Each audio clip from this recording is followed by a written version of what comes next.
The new car smell, without some maintenance, can fade over time. And the same thing can happen in marriage. The romance can start to fade. I want to talk to you today about defeating apathy in your marriage and keeping even an old marriage running like new.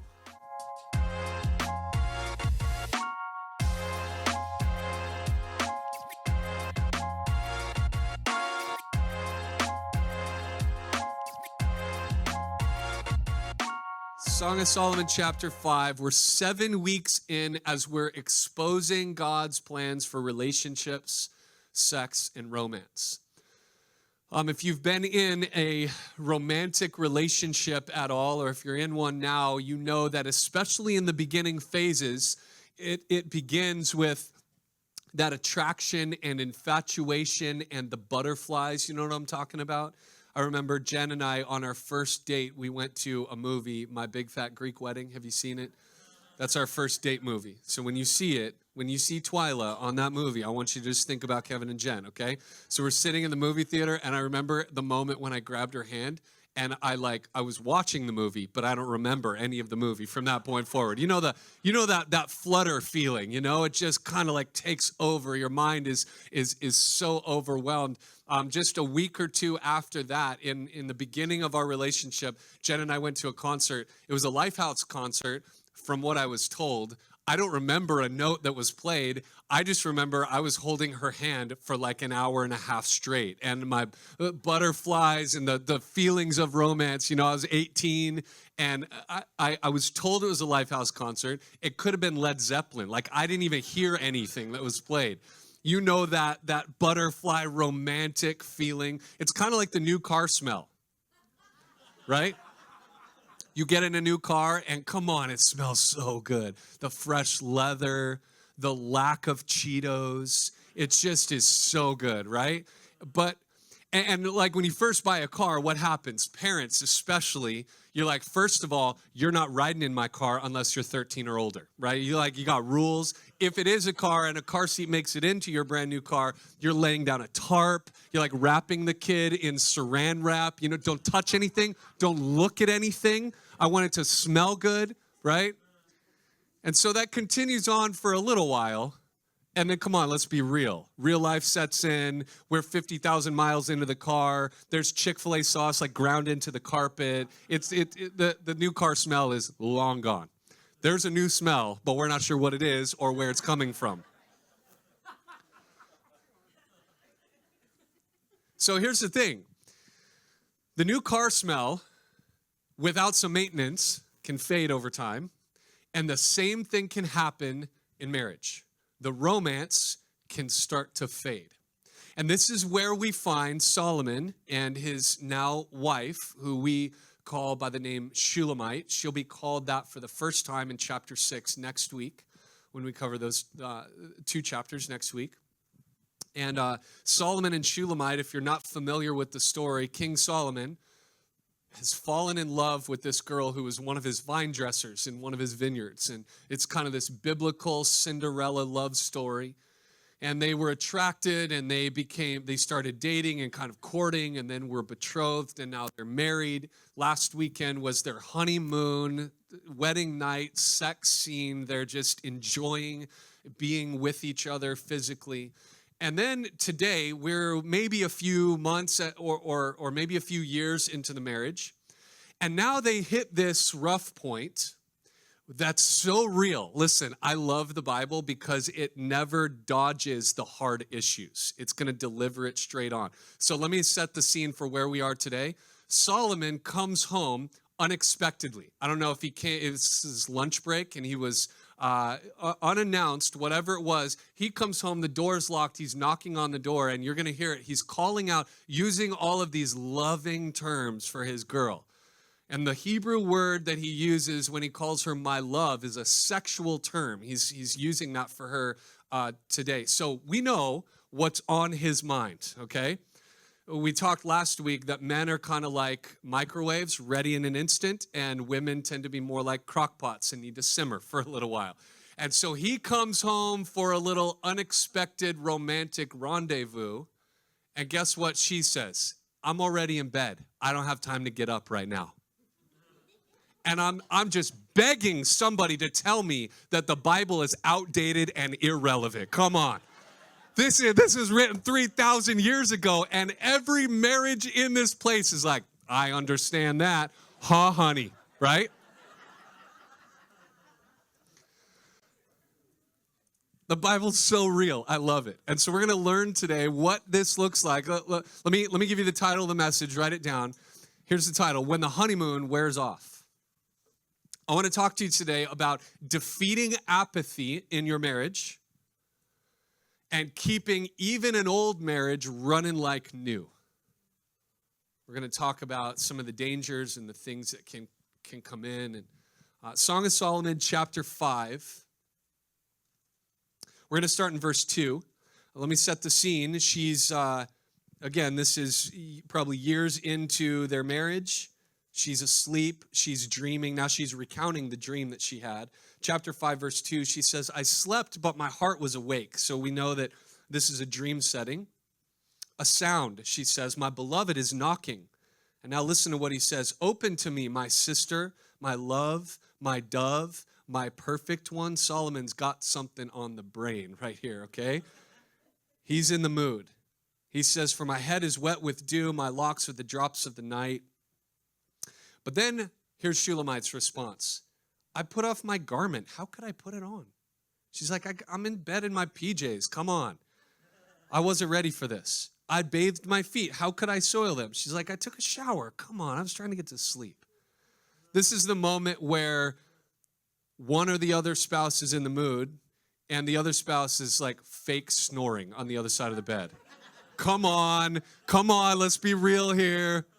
Oh, I'm sound asleep. I have a headache. Right? This is Shulamite. I just took a shower. How could I get out? She's delaying going to the door. Verse 4. My beloved put his hand to the latch, and my heart was thrilled within me. I arose to open to my beloved, and my hands, she says, dripped with myrrh. I'll describe that later on. My fingers with liquid myrrh on the handles of the bolt. I opened to my beloved, but my beloved had turned and gone. My soul failed me when he spoke. I sought him, but found him not. I called him, but he gave no answer. The watchmen, now remember we're in a dream here. The watchmen found me as they went about the city, and they beat me and they bruised me. They took away my veil, those watchmen of the walls. Verse 8, I adjure you, O daughters of Jerusalem, if you find my beloved, that you tell him I'm sick with love. You remember early on in their relationship that she said she was lovesick. She couldn't keep her hands off of him, right? And she was just saying, I'm so in love. I just want to be married. I want to go further. But she was restraining herself. Now, she says she's sick with love, and it's more apathy. She loves him, but she's just, they're in kind of different phases on that night in particular. And so they're just going through an interesting season, and yet a very real season that they're facing in marriage. Now, let's talk real quickly on this topic of sexual initiation within the marriage. We're not going to go real far with this. We'll talk more next week. But initiating and accepting sex within a marriage should be done by both spouses. You shouldn't wait until one or the other does. It's a mutual thing within marriage. Paul writes about this in the New Testament. 1 Corinthians chapter 7. He says, the husband should fulfill his wife's sexual needs, and the wife should fulfill her husband's needs. The wife gives authority over her body to her husband, and the husband gives authority over his body to his wife. Do not deprive each other of sexual relations unless you both agree to refrain from sexual intimacy for a limited time so you can give yourselves more completely to prayer. Afterward, you should come together again so that Satan won't be able to tempt you because of your lack of self-control. And there it is in black and white that God has given us within marriage the gift of sex to bring us together, to keep a married couple bonded. Now, here's something crazy that happens in relationships. Before you get married, watch this. Before you get married, Satan is working overtime to get you to have sex with the person you should not be having sex with. You know what's crazy? Is the moment you get married, Satan flips the script. And now he's going to be working to make sure that you don't have sex with your married partner, with your husband or your wife. He's going to try to drive you apart. So here's what he's doing. Satan's going to try to use sex as something that was a God-given gift, but he wants to use it as a weapon against you. Before marriage, he wants to use sex, get you guys sexually active before marriage, because he knows the destructive power of sex outside of marriage. He wants to destroy you. But then within marriage, when it's a God-given gift and something that should be happening regularly, he wants to drive a wedge between you and your spouse so that that never happens, because Satan also knows the value of sex within marriage and how it keeps a couple, how it brings a couple together, unites a couple, creates deeper intimacy within marriage. It's amazing how this works. And I want you to know that sexually within a relationship, there is always a battle raging. It's much more than just a physical act. It's a spiritual thing. And Paul is talking about that there in 1 Corinthians chapter 7. So let's talk about this for a moment. So we're in the season now where they're dealing with some conflict. If you were here early on in chapter 2, we talked about how Solomon told her, let's catch the foxes who ruin the vineyards. And the idea was resolving conflict and dealing with issues within the relationship. So I want to give you 4 things that we learned from this scene. The first one deals with foxes. Number 1, write this down. Keep the foxes out, but beware of the fox within.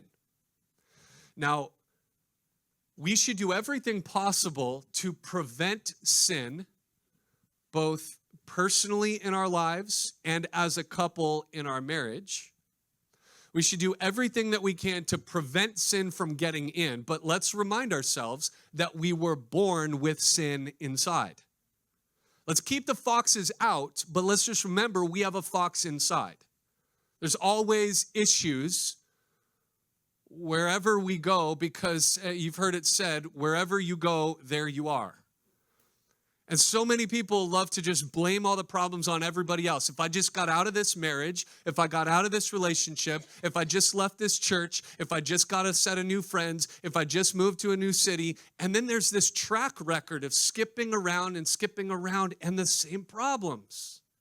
We like to blame everybody else. And although we should be as preventative as possible to keep as many of the foxes out as possible, let's just be reminded that we have a fox within. Here is Shulamite and Solomon, and they're just not on the same page. Now, this is not a problem because somebody else is in the picture or because of whatever it is. This is a problem because of apathy within the relationship.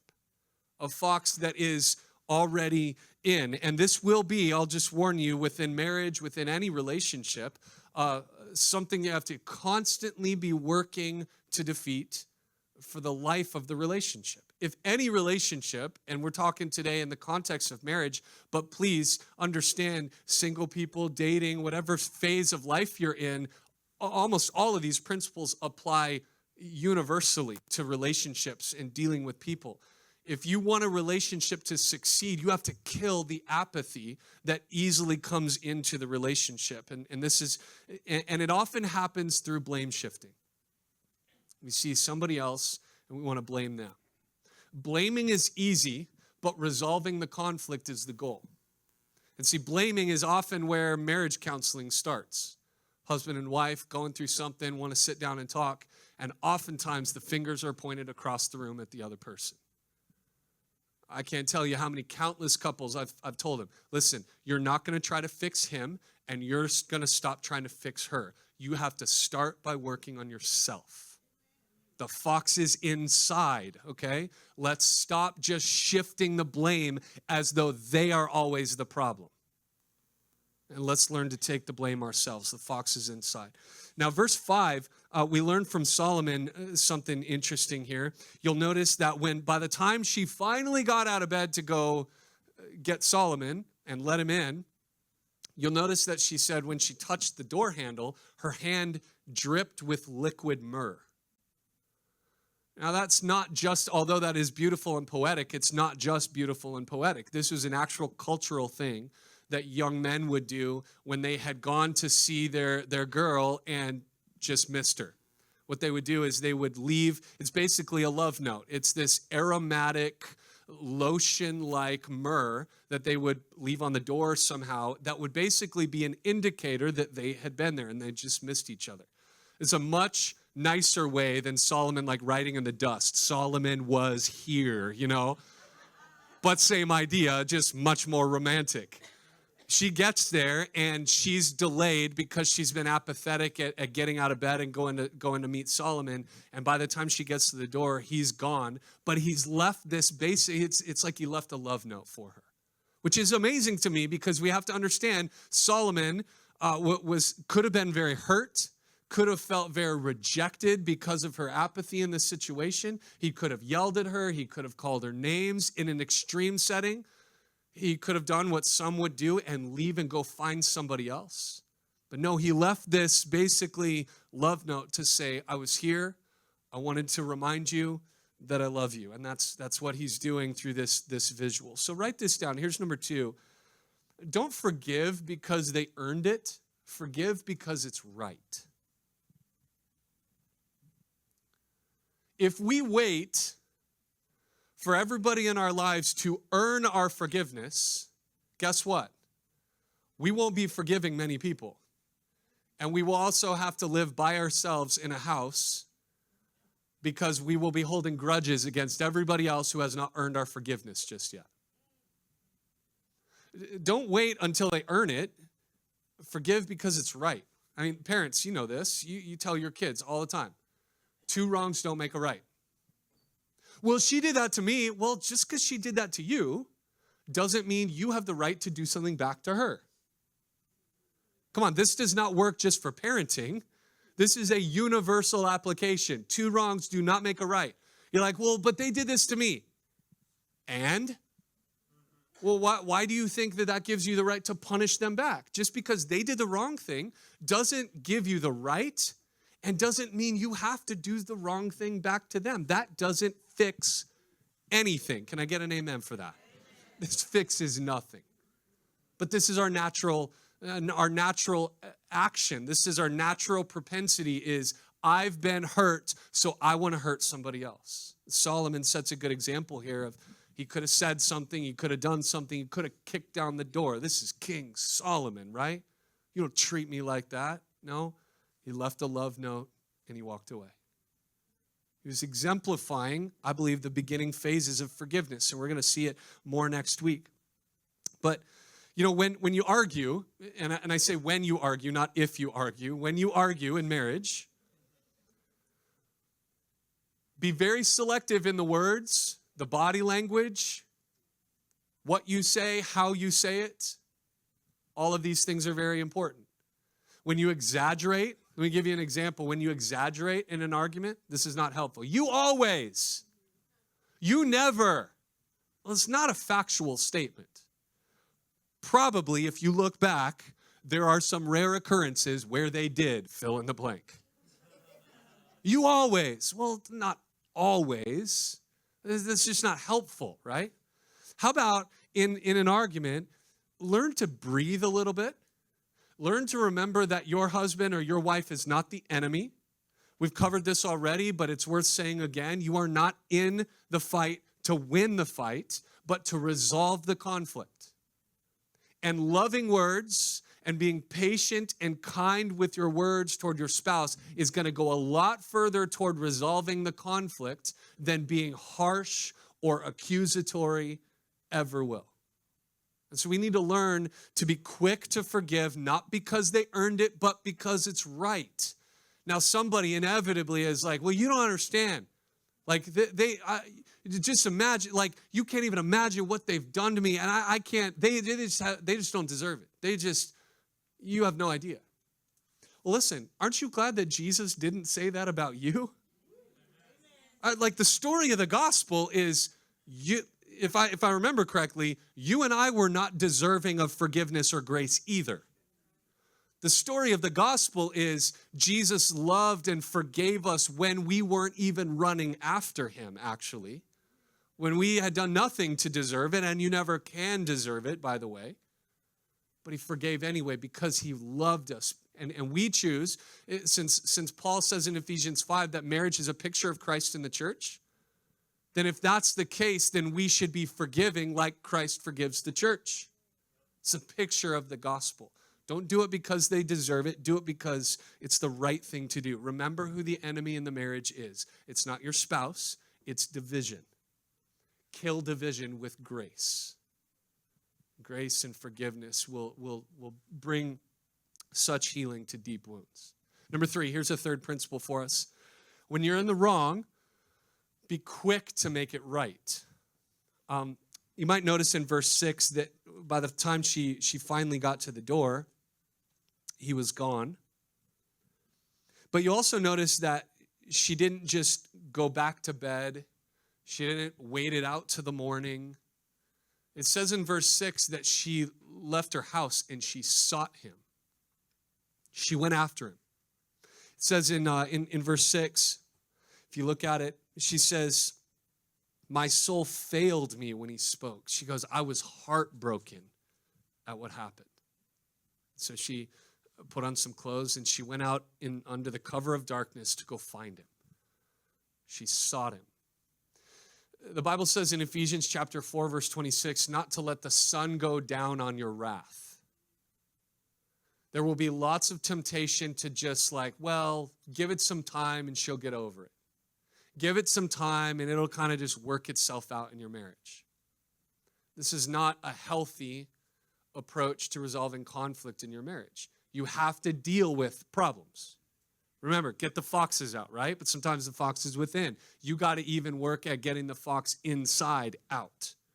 And a lot of that is when you're in the wrong, be quick to make it right. She went out of her way quickly to seek him, to go find him. She wasn't going to wait until the morning. And conflict's going to happen. And so we have to learn to deal with it quickly. We need to be gracious with it when we deal with conflict. But we also need to deal with it quickly in an appropriate setting. Parents, not in front of the kids. Sometimes it is best to just give it a little bit of a break and let everybody cool down and take a breath, and that's okay, especially if you're tired, especially if you're hungry or hangry, right? You don't want to cross somebody who's hangry. Consider the time. Consider what's going on. Is now the right time to work this out, but don't wait too long. Especially if you're in the wrong, be quick to make it right. This is humbling. It's challenging. But it's the right thing to do. And don't just wait for them to ask for forgiveness or them to try to figure, to fix it. And in verse 7, you might notice that she says in the dream what happened was the watchman found her and beat her and bruised her. Again, this is a dream setting, but I wonder if in her dream, it's her subconscious is even reminding her that apathy will always lead to agony in some way in your relationship. When you stop caring and you stop investing, it will always, in some way, even in small ways to begin with, lead to agony. There will always be consequences when we become apathetic in a relationship. And so I just love this picture of her going out and facing the darkness and going through some challenges and leaving her comfort and her excuses behind to pursue her husband, because I feel like this is a picture of marriage. Picture of marriage is us leaving our excuses, leaving our blame, leaving our comfort, and going after that guy or that girl that we're married to. Going and pursuing them. Whether they're right, whether they're wrong is beside the point. We're going to get back together. We're going to go and pursue and love and choose forgiveness. It's a picture of the gospel. When you're in the wrong, be quick to make it right. Now, I do want to give you a word of caution, especially when you're arguing in a relationship. But this goes for any season of life. Be very careful who you counsel with. Be very careful whose voices you're allowing into your life. At any phase, but especially when you're arguing. You're emotional, your spouse is emotional, and if you turn to the wrong person, you might start getting advice about you deserve better. You get out of that, give them a piece of your mind. That's not the gospel. Be very selective with which voices you're going to start listening to when you're arguing. And thankfully, Shulamite has some girlfriends who are wise voices in her life that ask her a leading question that help her remember how much she loves Solomon. Watch this in verse 9. They ask her, what is your beloved more than another beloved, O most beautiful among women? What is your beloved more than another beloved that you thus adjure us? Here's what they're saying. Tell us a little bit about this guy. What was it that made him stand out to you so much? And so this jogs her memory. And as her memory gets going, she's reminded of how much she loves Solomon. Watch this, verse 10. My beloved is radiant and ruddy, distinguished among 10,000. She goes, my husband is fine, okay? That's the translation of verse 10. His head is the finest gold. His locks are wavy, black as a raven. His eyes are like doves beside streams of water, bathed in milk, sitting beside a full pool. His cheeks are like beds of spices, mounds of sweet-smelling herbs. His lips are lilies dripping liquid myrrh. His arms are rods of gold set with jewels. His body is polished ivory bedecked with sapphires. His legs are alabaster columns set on bases of gold. His appearance is like Lebanon, choice as the cedars. His mouth is most sweet, and he is altogether desirable. This is my beloved, and this is my friend, O daughters of Jerusalem. You see what happened? She was apathetic, but then her memory got jogged. Number 4, write this one down. Appreciation is the antidote to apathy. If you're in a relationship, especially a marriage, that you feel like the excitement, the romance has kind of started to wear off a little bit, maybe what you need to do is take your memory for a run. Maybe you need to jog your memory a little bit and remember this is what the value of this leading question was in verse 9. They asked her, tell us a little bit about Solomon. What was it? Because you used to tell us that he was better than all the other guys. Talk to us about that. And that one leading question got her memory going. We have a fire pit at our house, and my son is always fascinated by this because you guys know when the coals, when the flame starts to die, but it's all hot coals, all you got to do is throw a log on there, and whoosh, right there on the hot coals, and the flame comes back to life, right? And the same thing can happen in a relationship.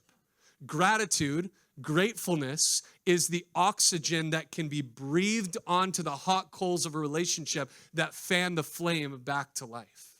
An attitude of gratitude will change everything in your marriage, but in every other season and phase of life as well, whether you're single or dating or engaged or married, whatever season you're in, an attitude of gratitude will change everything. When you begin to have the perspective of how good I actually have it, when you slow down and thank God for how good he is and for how much he's provided and for where you are, there's something that shifts in your heart when you ponder and you're appreciating what God has done. And remember the scene here. She's not even talking to Solomon as she describes how handsome he is. She's talking to her friend. She's reminding herself. We have to constantly do this in any relationship. Take some regular, consistent mental inventory of all of the things that we're thankful for about that person in that relationship. We need to constantly be asking ourselves what it is that we're so thankful for. Why am I so grateful? What can I appreciate about this person that I'm married to? And so she's taking this inventory. You'll notice Song of Solomon at times can get pretty erotic, but you might notice also at the end of verse 16, she just says, this is my friend. He's my beloved and he's my friend. She talks about how manly he is, how gentle he is, his hair, his eyes, his face, his arms, his legs. She's just, oh man, I'm so in love. I'm so in love. And how did that get triggered? She was jogging her memory. They asked a question. Sometimes we need to just jog our memory and take some time, because here's what I find. Apathy is often the result of an underworked memory. Let me say that again. Apathy in your marriage, apathy in your life relationships may be the result of an underworked memory. You've forgotten how good you have it with him. You've forgotten how good you have it with her. You've forgotten about the way that he complements your weaknesses. You've forgotten about the way that she makes you laugh. Jen and I talk about this sometimes, just the two of us, and we're like, if people only knew how weird we are. Any married people can relate to this? You're like, you talk in weird voices, you say weird things, and Jen and I are like, we can never tell anybody that we just had that exchange just now, right? Like, we're weird. We're weird. People would never even believe that. You hear some of our conversation, you're like, you're my pastor? You're weird, man, right? Like behind the scenes, just think about it. Take some time and do some mental inventory. Man, we have fun together. We laugh together. Think about the things that attracted you to him or to her when you first saw him, when you first started falling in love with her. Now, some of you are in really deeply damaged relationships.